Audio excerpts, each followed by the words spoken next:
Buenos días y bienvenidos a las entrevistas en Religión Digital. Nos acompaña Rocco Buttiglione. Rocco, buenos días. Buenos días. ¿Qué tal? Bastante bien, gracias. Bien. ¿Qué tal Muy por feliz España? de estar aquí en España, en Madrid. Un país parecido, pero con alguna que otra diferencia con Italia. Parecido, mira, en Italia tenemos muchos países, algunos muy similares, otros muy diferentes de España. En España también Y parece que hemos sido tenemos también muchos españoles países. por muchos años. Sí, tenemos cierto. una larga historia en común. Cierto, En cierto. el sur de Italia, también en el norte, Milán. Más en el sur, probablemente, en la zona de Sicilia, Sí, Nápoles. Nápoles, Sicilia, Puglia, pero también en Milán. Hubo una larga historia común con España. Dentro de- el Imperio Español. Dentro de relativamente poco tiempo se cumple medio milenio del saco de Roma, del momento en el que... Esa no es la memoria mejor de este periodo. No, la verdad es que no. La verdad es que no. Lo traía a cuento porque venimos a presentar un libro en el Estaban que... también los españoles. Claro, Estaban. los españoles siempre estamos en lo bueno y también... Estaban los alemanes. Estaban también los españoles. Y, quiero decir, muchos italianos. También, era Italia. Democracia sin religión, entre interrogaciones. El derecho de los cristianos a influir en la sociedad. Un libro escrito coralmente, publicado por Estela Maris, en el que usted interviene junto a Jaime Oreja, Monseñor Chaput, Ignacio Sánchez Cámara y otros intelectuales de todo el ámbito europeo. Arrancamos, si le parece, por la pregunta que hace el propio libro. Tengo que decir una cosa. Sí. Es extraordinario cómo el editor y los curadores del libro encontraron lo mejor que hay de la inteligencia europea, con excepción de mí, naturalmente. Pero hay muchas contribuciones muy valientes. Pienso a Kaja Schönborn, Joseph Weiler, y los españoles me sorprendieron, porque los otros los conocían, y los españoles no. Y hay algunas contribuciones de jóvenes, o no sé si son jóvenes, españoles, muy preciosas. Hay personajes muy, muy interesantes y el libro es cuando menos intenso y que deja margen para la discusión. Si le parece, arrancamos con el propio título. Democracia sin religión. Cuando se habla de esos dos conceptos, de un concepto más amplio como el de política y el de religión, siempre viene la discusión. Siempre viene un católico puede ser formar parte de partidos políticos, de cualquier partido político. Aquí en España se habla mucho de si un cristiano puede ser del PSOE, por ejemplo, o solo puede estar en el ámbito del Partido Popular. ¿Cuál es la perspectiva de un personaje como usted, católico públicamente, que nunca ha escondido su condición, dentro de la política? Yo pienso que hay una idea muy buena de Antonio Gramsci. Antonio Gramsci era marxista, pero era italiano y era inteligente. Y él hace una distinción de diferentes tipos de partidos políticos. Hay partidos políticos que representan una, dice él, integral concepción del mundo. Es muy difícil para un católico estar en un partido que presenta una integral concepción del mundo que no es católico. Hay partidos que son partidos exclusivamente políticos, es decir, tienen un programa, lo que los preocupa es la realización de este programa, y en este caso juntan gente de convicciones filosóficas diferentes para un cierto programa, que es el programa que consideran ser bueno para la nación, digamos por 5 años, 10 años, 15 años, 20 años, no sé. Cuando tendremos solucionados los problemas que tenemos ahora, podemos crear nuevos partidos, cada uno según su particular visión. Pero hasta cuando no hemos solucionado estos problemas prioritarios, estamos juntos. En este tipo de partido, que no es un partido concepción del mundo, sino es un partido político, ¿por qué no? Porque los católicos no pueden estar. Pasa que, no sé el episcopado italiano, pero al menos el episcopado español sí que casi siempre que se dan citas electorales envía una nota destinada a los católicos y a toda persona de buena voluntad, y casi siempre vienen a decir que hay determinadas cuestiones que hacen en la práctica, esto ya lo digo yo, casi incompatible poder participar en la vida política, porque no hay ningún partido en la actualidad, al menos en el ámbito español, que aglutine el Evangelio y que además pueda ser representativo. Mira, en Italia más o menos lo mismo. Yo creo, puedes estar en un partido que en su programa tiene, por ejemplo, la ampliación del aborto. Yo creo que sí, con una condición, que respeten mi libertad de conciencia y que cuando llega este asunto, yo digo no. Eso implica una cierta relación entre el partido como tal y los diputados. Claro. Y la posibilidad para mí de escoger a mi diputado. Yo voto a mi diputado, que es un diputado que en todos los otros asuntos estará en la línea del partido. En los asuntos de la vida, de la educación y de la familia, si es necesario, tiene también el corazón para decir no a su partido. Porque el partido no puede ser el amo de la conciencia de los diputados y de los electores. En España el problema que tenemos respecto a esto es que al ser listas cerradas, al final uno está votando no a la persona, sino a la lista, sino al partido. Caso hay un problema. Claro. En este caso hay un problema. Yo siempre digo a la izquierda italiana, si queréis tener voto católico, la cosa mejor que podéis hacer es decir, bueno, el partido tiene una línea, pero esta línea no es obligatoria y la conciencia de los diputados en estos asuntos está soberana. ¿Cómo se siente un político católico? ¿Se siente más o menos concernido por las palabras de los obispos, de la jerarquía, incluso de los papas? ¿Hasta qué punto puede ser injerencia, puede ser algo que delimite sus decisiones personales? Mira, yo estoy casado y si me pides lo que opino de alguna cosa, yo no lo sé hasta cuando no he hablado con mi mujer. Eso no significa que yo siempre hago lo que mi mujer quiere. Algunas veces no. Pero la palabra, la voz de mi mujer entra en el proceso de formación de mi opinión personal, de mi convencimiento personal. Lo mismo es con las personas que amas, con el padre. Yo no siempre hice lo que mi padre deseaba. Muchas veces no. Pero yo necesito hablar con mi padre antes de saber lo que yo pienso. Yo creo que la relación con el obispo es más o menos la misma. Hay situaciones en que el político debe ir al obispo y decirle, padre, amigo, eso no es posible. Lo que tú quieres no es posible. Y te explico por qué, porque no puedo hacerlo. Pero si no estoy en el diálogo con el obispo, eso es cierto no solo para el político, en general para el cristiano. Fuera del diálogo con el obispo, yo no soy mí mismo. Pasa que a veces da la sensación de que, al menos en España, igual esto es un espejismo lo que sucede en nuestro país, da la sensación de que los cristianos que participan en la vida pública pueden sentirse a veces, o se les puede ver como menores de edad, porque al menos de cara a la opinión pública, los que se declaran firmemente creyentes de una convicción o de otra, en España la mayoritaria es la católica, sí que parecen seguir al dictado, o así se vende, determinadas cuestiones, sobre todo las referentes a materia moral, aborto, divorcio, matrimonio homosexual, etcétera, etcétera, etcétera. ¿Menores de edad? Son jóvenes. O no tanto, o no tanto. Son jóvenes. Mira, yo creo que en la política tú no puedes decir, es así porque el obispo dice que es así. No puedes decir, es así porque el papa dice que es así.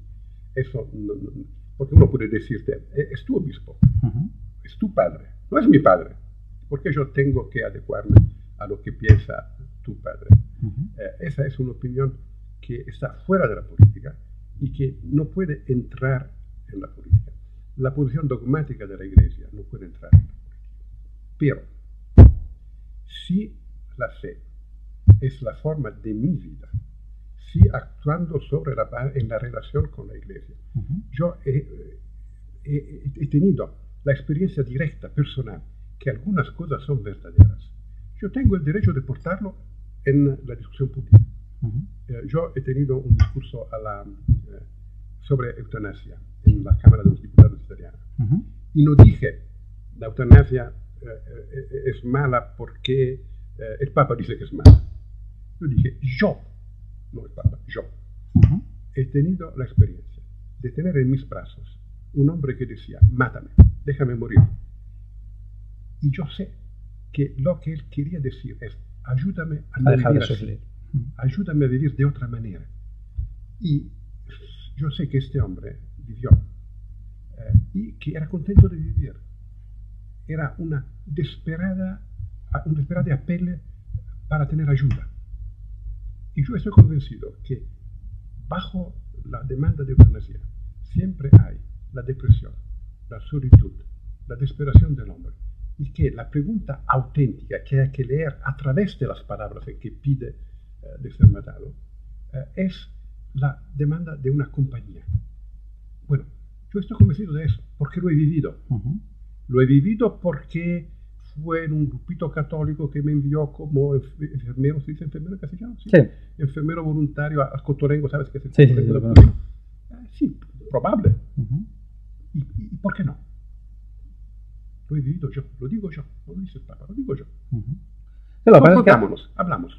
A veces en ese tipo de cuestiones, sobre todo eutanasia, aborto, matrimonio homosexual, en las cuestiones más relacionadas con el tema moral, sí que da la sensación de, vuelvo a mi terreno, vuelvo a España, vaya, que las palabras que salen desde el ámbito católico son demasiado gruesas.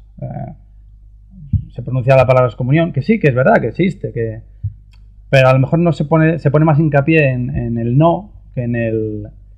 Lo que usted está diciendo en eutanasia, se pone más hincapié en morir o en matar que en quiero vivir de otra manera.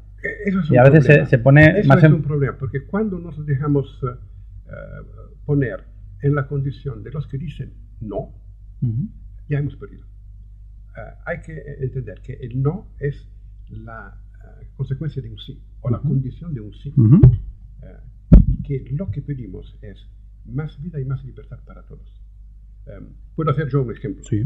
El problema del matrimonio de los homosexuales. Es una locura que nosotros comenzamos diciendo no al matrimonio de los homosexuales. No tengo ningún problema yo con el matrimonio de los homosexuales. Sí tengo problemas. Pero el problema es un otro. El problema es el matrimonio existe fundamentalmente en función de los hijos. Matrimonio etimológicamente es así, sí. Viene de, si no hay madre. Pasa que patrimonio viene de padre y entonces ya nos podríamos liar. Claro, si no hay madre, no hay matrimonio. Totalmente de acuerdo. Y no es simplemente una relación afectiva y sexual. En este caso uno puede decir, es discriminatorio decir que, desde el punto de vista político, desde el punto de vista moral puede ser diferente, pero desde el punto de vista político es discriminatorio decir que la relación homosexual no es tan buena como la relación heterosexual. Desde el punto de vista afectivo y sexual puede ser lo mismo. Del punto de vista de los hijos no es lo mismo. Y cuando nos casamos para tener hijos, uno de los dos, es un poco hipócrita decir uno de los dos, porque siempre eres mujer, por razones naturales en parte y en parte también culturales. Tiene que renunciar a un pedazo de su carrera profesional. Sí. Y todos los ahorros nuestros se van invertidos en los hijos. Y tenemos un nivel de vida mucho más bajo de dos personas que no tienen hijos y tienen la posibilidad de gastar mucho más dinero. Y si no hay hijos, no hay los contribuyentes de mañana, los que pagan los impuestos para el servicio sanitario, para la asistencia a los ancianos, que pagan las contribuciones para las rentas de los viejos, las pensiones. Es claro que tenemos la necesidad de una forma jurídica adecuada a esta específica forma de vida. Pasa que no siempre se ha pensado así. Y regreso a España. En España en el año 2000 había gobernando José María Aznar, había un proyecto de ley para que se denominaran uniones parentales, dándoles los mismos derechos a las uniones gays que a las uniones entre heterosexuales, excepto el concepto de matrimonio. Y fue la propia Nunciatura quien no me parece una buena idea, porque no pueden pero no pueden tener los mismos derechos. Si el Estado puede ayudar a convivencias homosexuales o comunque no matrimoniales a arreglar mejor sus problemas, perfecto. Pero esta específica experiencia humana que tengo yo pido que el Estado me dé una forma jurídica adecuada para lo que vivo yo. Sí. Y pienso que la palabra matrimonio es más adecuada para eso que para otras convivencias de que no hay madres y no hay hijos. Sí, estoy de acuerdo. Es un derecho de libertad. Poner la cuestión como decimos no, ese está equivocado. Decimos sí, pedimos la forma jurídica adecuada para la experiencia que vivimos. Y esta es la experiencia del matrimonio, así como se pensó y se evolucionó a lo largo de la historia del Occidente. Si queremos tener otras formas para otras experiencias, bueno, hablamos. Pero no puede ser la misma forma, porque es diferente la naturaleza de la justicia. Sí, pero tal vez sí que es... A veces pecamos los cristianos de no querer reconocer determinadas realidades.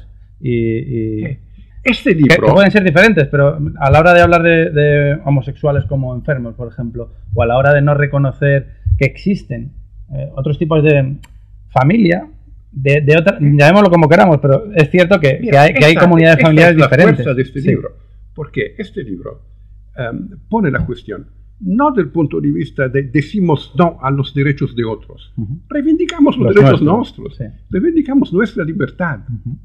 Y eso es un cambio de mentalidad, estoy de acuerdo, que no toda la Iglesia hizo hasta ahora.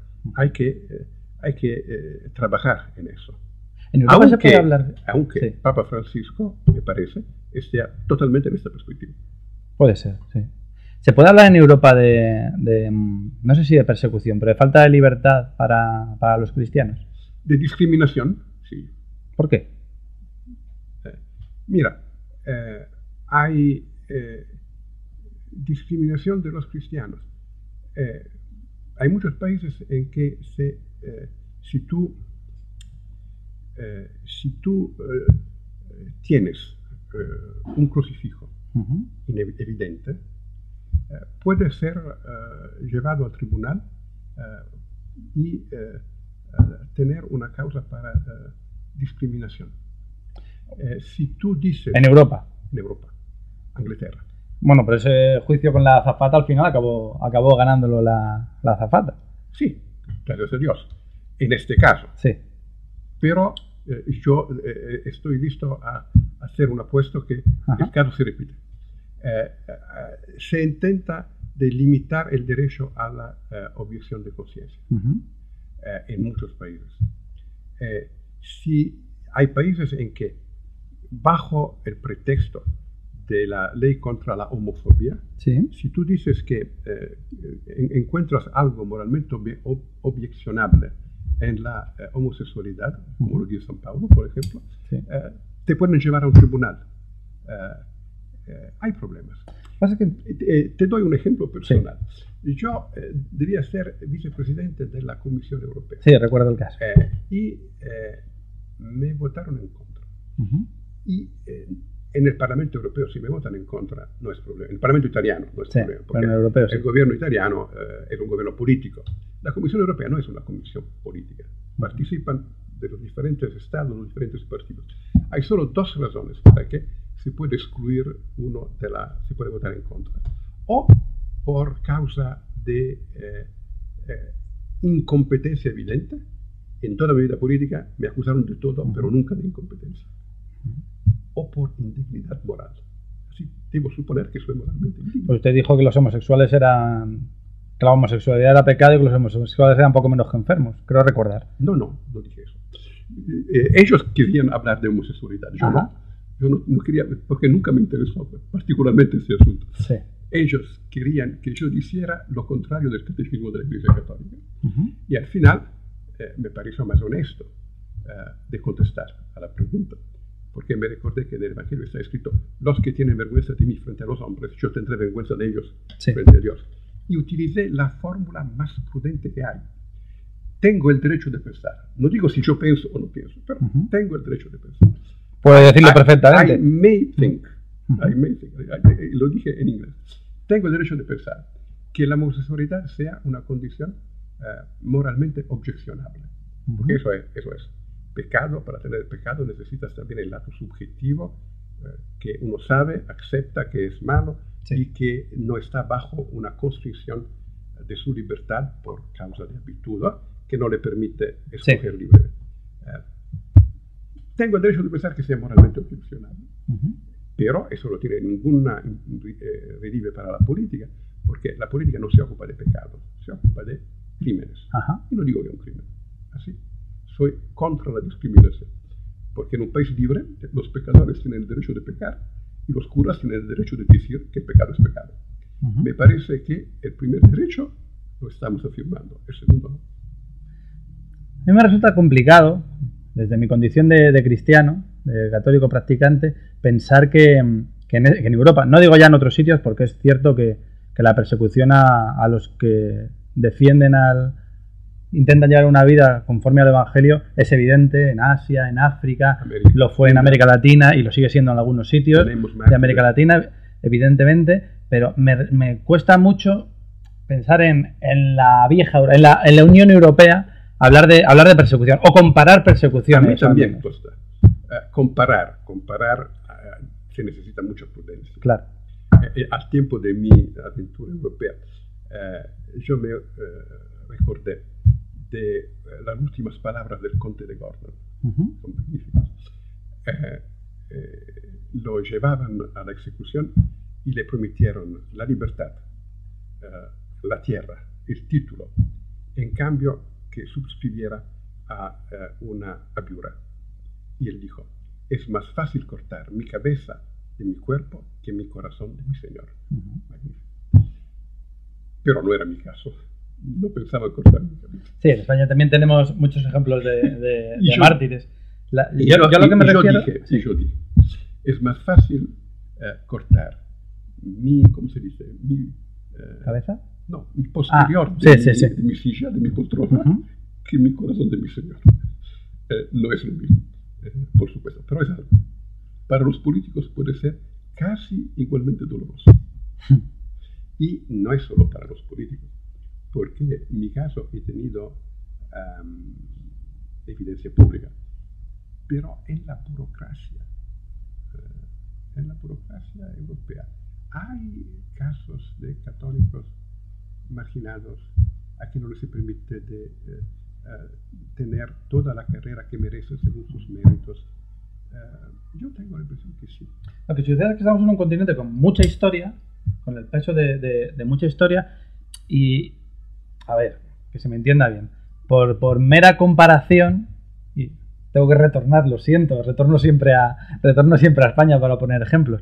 Claro. En España somos una mayoría... Cada uno habla de lo que vive. Claro, y de lo que conoce un poco. Somos una mayoría de cristianos y a veces no valoramos los derechos adquiridos que tenemos. Es verdad y es legítimo que nos quejemos cuando algunos de esos derechos consideramos que se nos pueden ser quitados o que pueden ser compartidos. Y me refiero a compartidos cuando hablamos de abrir determinados derechos a otras confesiones, incluso a no creyentes. Nosotros venimos de una tradición en la que durante 4 décadas hubo un régimen en el que la Iglesia Católica era absolutamente prioritaria y tenía no voy a decir casi sí. Estaba prácticamente casada con ese régimen y estamos ahora en un régimen de libertades en el que los propios cristianos deberíamos fomentar que los musulmanes, los judíos, los bahá'í, los testigos de Jehová, el resto de confesiones cristianas tuvieran los mismos derechos que nosotros, y en muchas ocasiones vemos esos derechos como amenazas. Volvemos otra vez a lo del no y a lo del sí. Vemos determinadas aperturas de derechos a otros como amenazas. Los musulmanes siguen teniendo muchísimas dificultades para que se construyan mezquitas en el centro de las localidades, por ejemplo. Estamos hablando de mezquitas, garajes y demás. La consecución de otro tipo de derechos, desde la renta hasta beneficios fiscales y demás, para otras confesiones en España no se da. Y por eso digo que tal vez es poco arriesgado hablar de persecución. Es un poco arriesgado para un no español hablar de la política interior de España. Evidentemente. Somos en Europa. Evidentemente. Europea, bueno, hablemos de Europa. Hablemos de Europa. Una cosa quiero decir. Más como filósofo que como político. El derecho a la libertad de religión es un derecho humano fundamental y no se puede cuestionar. Las mezquitas, hay un derecho a construirlas. Hay un problema. Hablo de eso porque he considerado el problema y estoy proponiendo una ley en Italia sobre eso. Los musulmanes tienen el derecho a construir mezquitas. En el Islam no hay la distinción tan clara reciprocidad que tenemos nosotros entre religión y política. Y nosotros, el gobierno italiano, español, no sé, los gobiernos, el pueblo, tiene el derecho de saber lo que se dice en las mezquitas, sí. Es decir, que los predicadores, los que tienen las homilías en las mezquitas, sean gente que no invita a la guerra santa contra los cristianos o al masacre de los judíos. Pero eso debería servir para cualquier confesión. ¿Cómo? Sirve para cualquier confesión, claro, porque con la Iglesia Católica los acuerdos que hay siempre implican que hay que predicar en el respeto de la Constitución, de las leyes, etc. En el caso del Islam eso vale igualmente. Quizá tenemos más razones de preocupación porque hay tendencias extremistas en el Islam. Segundo, tenemos el derecho a saber de dónde llega el dinero para la construcción. Sí. Porque si el dinero llega de algunos grupos fundamentalistas y son muy ricos y intentan fanatizar a los islamistas en Europa, que en principio no son fanáticos, el Islam es un mar grande, hay tantas formas diferentes de Islam y la mayoría perfectamente compatibles con los valores fundamentales de Europa. Pero ellos... Que no deja de ser valores cristianos, por otro lado. Aunque, bueno, hablaremos ahora de ellos. Sí. Y por eso hay un problema, que es un poco diferente de los católicos. ¿Por qué? Porque en el caso de los católicos hay ya reglas y hay también una larga historia en que diferentes posiciones en la cultura de España, de Italia, se confrontaron y llegaron a una forma de compatibilidad. Con Islam tenemos que hacerlo ahora. Segunda cosa, yo no estaría de acuerdo en decir, mira, los jóvenes en la escuela, hay que proponerles todas las religiones del mundo, escojan. Es una locura. Porque la familia vive de su tradición. Yo tengo el derecho de comunicar a mis hijos mi cultura. Y esta es una cultura cristiana, históricamente cristiana. No tengo que obstaculizar a otros para que vivan su cultura. No puedo obstaculizar a mis hijos si deciden de no aceptar esta propuesta y aceptar a otra. Pero el derecho prioritario de formular una propuesta es mío. Es decir, no renunciamos a los derechos que la mayoría de los ciudadanos tienen a proponer su tradición histórica. Y está claro que en España la tradición histórica católica tiene un peso mucho más grande que la Bahá'í. En el espacio público, tengo el derecho de expresar eso con los crucifijos. En el espacio público podemos aceptar símbolos Bahá'í. ¿Por qué no? Donde hay una comunidad Bahá'í, donde hay una razón para hacerlo. Sí, o donde haya una comunidad donde eso sea aceptado. Es una cuestión muy complicada y que hay que solucionar con sentido común y con la adherencia a las circunstancias reales de la historia de cada nación. Lo que sucede es que tenemos una religión Esa es la posición de ¿cómo se dice? La Cámara General del Tribunal de los Derechos Humanos de Estrasburgo. Hombre, lo que parece es que después de una gran lucha que se tuvo, usted sabe. Sí, lo conozco. Que hemos ganado. Pasa que el cristianismo es una religión que ha aprendido durante muchísimos siglos a incorporarse a las sociedades y coger lo bueno, lo malo y crear sociedad sin necesidad de echar por tierra lo que venía. Europa es lo que es en buena medida porque el cristianismo se implantó, pero se implantó también porque, en cierto modo, se dejó influenciar por el Imperio Romano, por la cultura romana y prácticamente fueron indisociables, lo cual ha creado una civilización que todavía hoy pervive y cuyos valores todavía hoy son... La idea que Dios no habla solo a los cristianos, tampoco solo a los judíos. Dios habla a todos, de manera más perfecta, de manera menos perfecta, pero en cualquier cultura humana hay los llamados seminaverbi, los principios de la presencia del verbo de Dios. Y en su proceso de inculturación, la Iglesia tiene que incorporar a estos principios, reconocer lo bueno y también combatir lo malo de las diferentes culturas, no desde afuera, sino desde adentro. ¿Y está preparada para convivir en un espacio plural? En el sentido de que la Iglesia no sea la única confesión mayoritaria. Es que no se me ocurre no se me ocurre un país donde, no digo ya la Iglesia, sino el cristianismo, el islam, el judaísmo puedan convivir en plano de igualdad y construir sociedad, que sería, desde mi punto de vista, lo ideal, que cada cual pudiera creer lo que quisiera y que los valores comunes, que creo que son inherentes al menos a las tres grandes religiones del libro, pudieran seguir funcionando, como nosotros los llamamos valores cristianos, pero en realidad son los valores que Dios ha puesto a los que somos creyentes, queremos que Dios ha puesto en la vida para que los manejemos y trabajemos y construyamos. La revelación cristiana es la madurez de lo que Dios ya puso en la creación. Sí. San Pablo nos dice que la creación está entre el sí y el no. El sí, hay buenas razones para pensar que el mundo responde a mi deseo de felicidad, que hay un orden del mundo, que es un orden bueno, que hay un Dios que creó este mundo según la verdad. Y hay también la sombra. Hay buenas razones para pensar que no hay Dios, que el mundo no tiene sentido, que el poder es la única regla de la vida y que al final somos desesperados. Jesús es el sí de Dios. Sí. Es la buena razón para creer que no el no, sí, no el sí es la realidad. Es la buena razón para una apuesta sobre el sí del sentido del mundo. Por eso, ese sentido no es que existe solo con Jesús.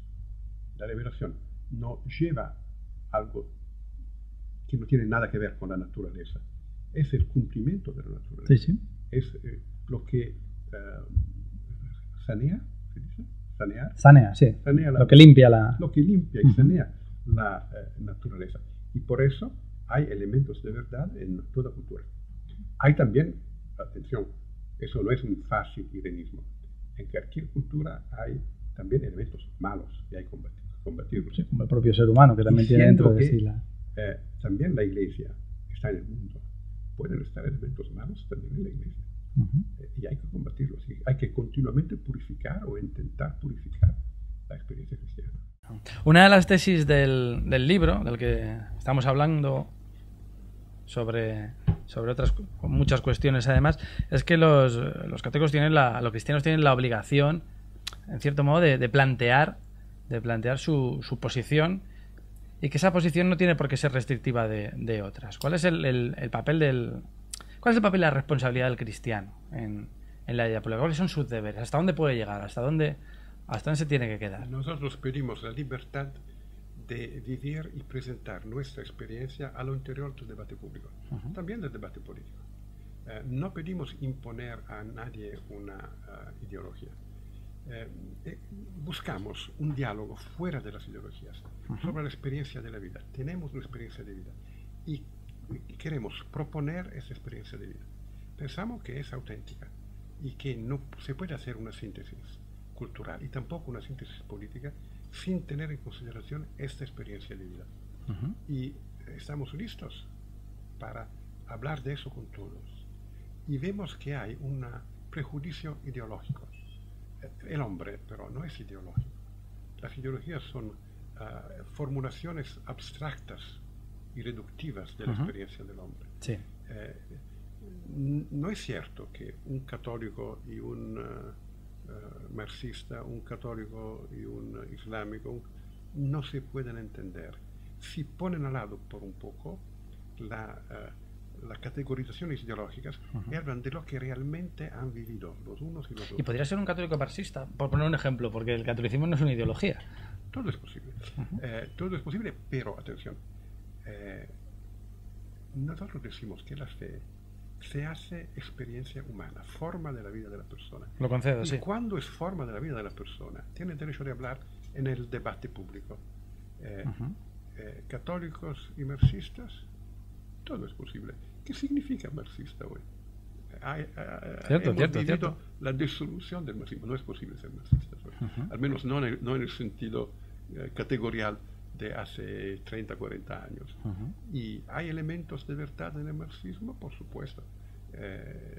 En cada experiencia humana hay elementos de verdad. Y el católico puede dialogar con los elementos y intentar... Casi tiene la obligación de hacerlo. Intentar vivirlos y apropiarlos. Sí, porque eso pertenece a la realidad de la vida. No pedimos privilegios, pero sí el derecho de existir, ser ciudadanos como todos, no ser discriminados y decir lo que estamos experimentando. ¿Cuál es el problema? El problema es que hay una nueva ideología muy intolerante que habla de tolerancia y piensa lo contrario. La tolerancia es la convicción que tú tienes una dignidad, que Dios quiere hablar contigo directamente, que yo no tengo el derecho de imponerte nada, pero tengo el derecho de hablar y decirte lo que pienso. Es el derecho que los pecadores pequen y los curas indican que el pecado es pecado. Lo que está penetrando no es tolerancia. No sé la palabra en castellano, en inglés, tampoco en italiano. En inglés hay una palabra nueva, una expresión, don't be judgmental. Don't be judgmental significa no tener juicios. No tienes el derecho de tener un juicio. No, yo tengo el derecho de tener un juicio y de decirte que te equivocas. Puede ser que tengo razón, puede ser que no tengo razón. Hablamos. Pero si yo amo a una persona y quiero su bien, tengo un juicio sobre el que hace. Y pensar significa jerarquizar. Decir que algunas cosas son mejores y otras son peores. Si no me permites de decir que algunas cosas son mejores y otras peores, ¿el resultado cuál es? Que tú no me permites de pensar. ¿Y estamos preparados para que nos digan no quiero hablar contigo? También desde esa misma libertad. Claro, eso es posible. No es sin llamarlo persecución, quiero decir. No es inteligente, pero es posible. ¿Puedes decir que no quieres hablar conmigo? Sí. ¿Puedes decir que no tengo el derecho de hablar? No. Lo entiendo. Vamos a cambiar de... Mira, cuando estos jóvenes están frente a una clínica donde se hacen abortos y no hacen actos de violencia, están allí y dan un testimonio de lo que ellos piensan. ¿Por qué eso es considerado como algo contrario al orden público? Vamos, sería todo muy matizable. La opinión de un grupo organizado contraria a algo es totalmente legítima y respetable, incluso la contraria. Pero lo que cambiaría sería llamar delincuentes a unas personas que en un momento determinado están cumpliendo la ley, que eso también se hace. Sí, el problema, yo creo que el problema son como en todos los extremos. A la violencia. Digo que el niño que aún no ha nacido es un ser humano y tiene derecho a la vida. ¿Cree que las personas que abortan... Yo tengo una duda respecto a esto. Yo parto de la base de que el aborto es un fracaso para cualquier sociedad, pero también me parece que es un trance por la que sobre todo la persona que decide finalmente abortar tiene que pasar. No me creo que la gente aborte como quien se cambia las zapatillas, por poner un ejemplo demasiado bruto. Y si se hace así me parece que es un problema más de educación que de moral. Pero a veces también tachamos a las personas que abortan, que procuran abortos o que participan en un aborto con un trazo demasiado grueso. Y volvemos a lo del no y a lo de la misericordia. Y si le parece lo entroncamos ahora con los nuevos aires en el Vaticano. Sí que da la sensación de que en muchas ocasiones la forma que tenemos a veces los cristianos de defender nuestras posturas es más agresiva que propositiva. Puede ser, eso es un error. Pero si mi hijo está drogadicto, yo tengo que decirle que está equivocado y hacer todo lo que puedo para que no lo haga, porque se está matando. Sí, bueno, pero la droga está, el consumo y el tráfico de droga está penado. Que una persona libremente decida abortar no lo está. Claro. Volvemos a confundir o a hablar de delito y de pecado. No, por eso. Pero digo que es un delito, pero digo que es un pecado. Si no es sancionado por la ley, no puedo decir que es un delito, pero puedo decir que es un pecado. Por eso volvíamos a algunas veces son peores que los delitos. Totalmente de acuerdo. Pero volvíamos a la discusión de las manifestaciones en las clínicas abortistas. Muy importante. Yo soy el abuelo de 11 nietos, nietas y nietos. Yo he vivido el embarazo de mi mujer 4 veces y no 6 veces, porque 2 los hemos perdido, y los de mis hijas 11 veces, es decir, 17 veces. Yo sé algunas cosas. Yo sé que una mujer embarazada necesita tener un marido que la ama, y porque ser embarazada significa ver que todo cambia y me amará aunque mi cuerpo no sea más tan hermoso como antes, y ¿qué pasa? Una grande responsabilidad. Soy capaz de hacerlo, necesita ayuda.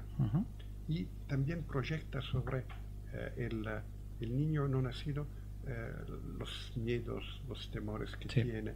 Necesita ser reasegurada, necesita un marido, necesita una madre, su madre, que esté con ella para ayudar a no... Sí, una sociedad que la apoye, una sociedad que la apoye, que le dé y que le dé las circunstancias para poder llevar adelante su embarazo y poder criar a su hijo, eso está claro. Necesita siquiera a un padre, que tiene también un papel menor, pero importante. Y claro que una mujer que está sola, pero el problema ¿cuál es? ¿Que le decimos de abortar o creamos las condiciones para que no sea sola? Esa es la cuestión. ¿Dónde hay que poner el énfasis? ¿En no al aborto o en sí a la vida? ¿No? ¿Vamos a preocuparnos si esto se considera delito o no se considera delito, este supuesto? ¿O vamos a intentar fomentar políticas que impulsen económicamente incluso la paternidad? Sí, no es solo económico, mucho más. Sí, a todos los niveles. Sí. Crear redes sociales de acogida y de apoyo. El uno y el otro. Porque el niño tiene derecho a la vida y tiene derecho a la protección política de la vida. Eso es innegable. Por otro lado, la mujer tiene el derecho a las condiciones para ejercer. Y Dios ejercer su papel como madre. Y Dios ha confiado el niño a la madre de una manera tan íntima que es muy difícil defender el niño contra la madre. Mucho más fácil defenderlo con la madre. ¿Cómo la énfasis se va a poner sobre estos dos lados? No sé. Es un problema abierto y creo que no hay soluciones generales. Hay que ver en cada situación concreta cuál es la política que tiene más posibilidades de éxito en el contexto real. Tienen que pensarlo los obispos del país, los políticos del país, el pueblo del país. Nadie puede venir desde fuera para decir esto es el camino. Antes me comentaba que usted es amigo de Scola y también es amigo de Bergoglio. ¿A quién hubiera preferido? Si nos lo puede contar. Yo creo que al final el que escoge el Espíritu Santo, lo que decidió el Espíritu Santo, ¿quién soy yo para decir al Espíritu Santo te has equivocado? Hay algunos que lo están empezando a decir, porque es cierto que este Papa está revolucionando cuando menos la forma de entender el papado, la expresividad, su presencia pública.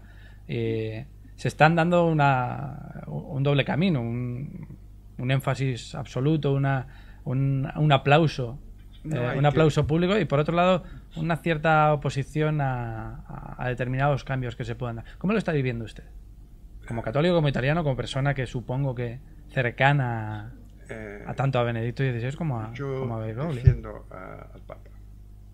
Primero porque soy católico y el Papa es Papa y por principio defiendo al Papa. En segundo lugar porque encontré al Papa y él se recordó que nos habíamos conocido hace muchos años, ¿sí? Y me dijo que ha leído todos mis libros. Eso no es cierto, pero algunos he leído, 2 o 3 he leído realmente. Y para un filósofo, cuando le dices que has leído sus libros, es el máximo. Para cualquiera que escribimos, sí. Y en tercer lugar, porque tiene razón. ¿En qué tiene razón? Pensamos a la Iglesia antes del Concilio Vaticano II. Como todo era perfecto, como todo era precioso, como todo era magnífico. Pero había una cosa, esa es la impresión mía, una falta de misericordia. El tema era más la ley y el pecado, al menos en Italia, ¿no? La ley y el pecado, y no Jesús y la misericordia. La ley permanece, el pecado es pecado, no cabe duda. Pero no puedes comenzar hablando con un joven y le dices, porque eso es pecado, eso es pecado. Tienes que comenzar con la fascinación de un amor.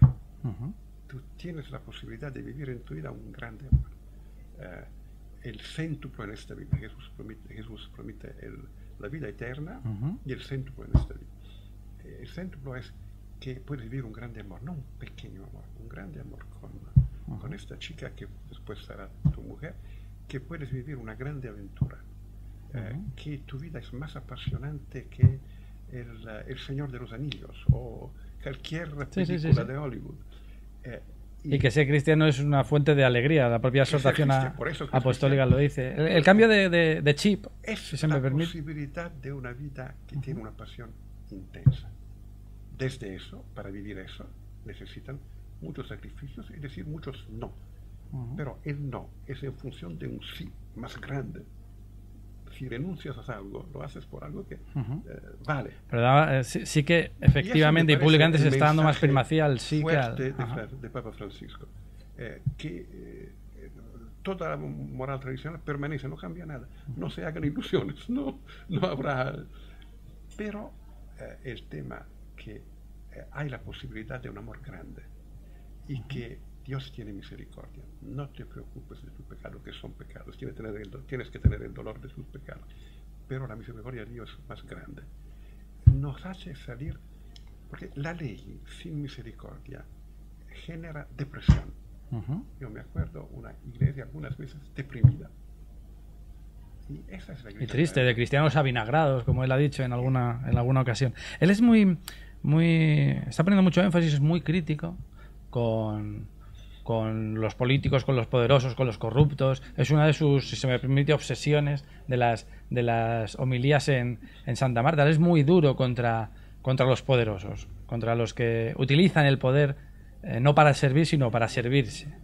Para alguien que ha tenido cargos públicos, que vive en la vida pública, que supongo que habrá conocido muy cerca y no tan cerca algún que otro caso de corrupción, de político aprovechado. ¿Cómo vive esas palabras? ¿Cómo le tocan esas denuncias del Papa? Dos consideraciones, una filosófica y una personal.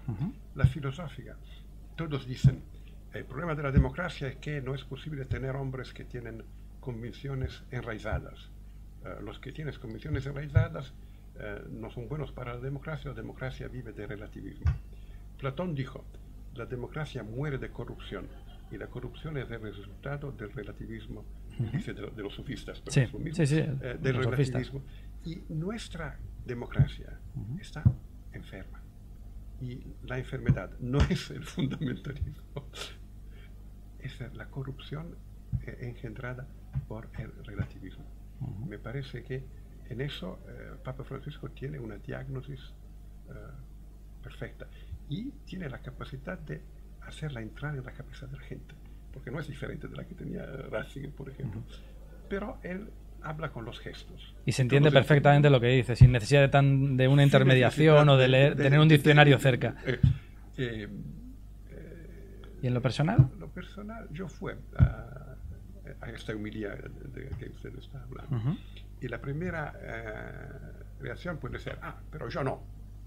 Yo... En 20 años nadie pudo decir que yo me apropié de un euro del dinero público.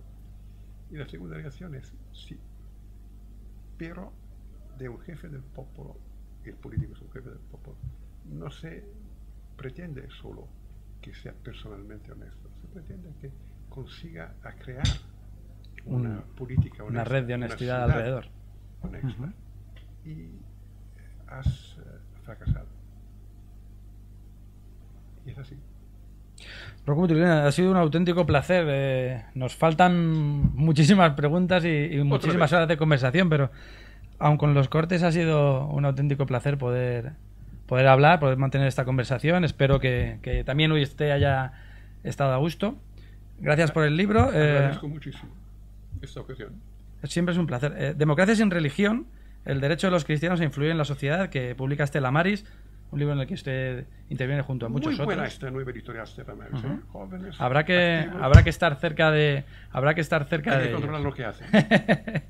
Lo pueden encontrar en Stella Maris. Ha sido un auténtico placer y en este camino de cristianos dentro de la sociedad, ya sean políticos, seamos medios de comunicación o seamos cualquiera, porque el cristiano no se entiende sin su perspectiva pública, seguramente que nos encontraremos. Muchas gracias. Gracias a ustedes. Y a ustedes pues les esperamos en nuevas ediciones de las entrevistas en Religión Digital. Muy buenos días.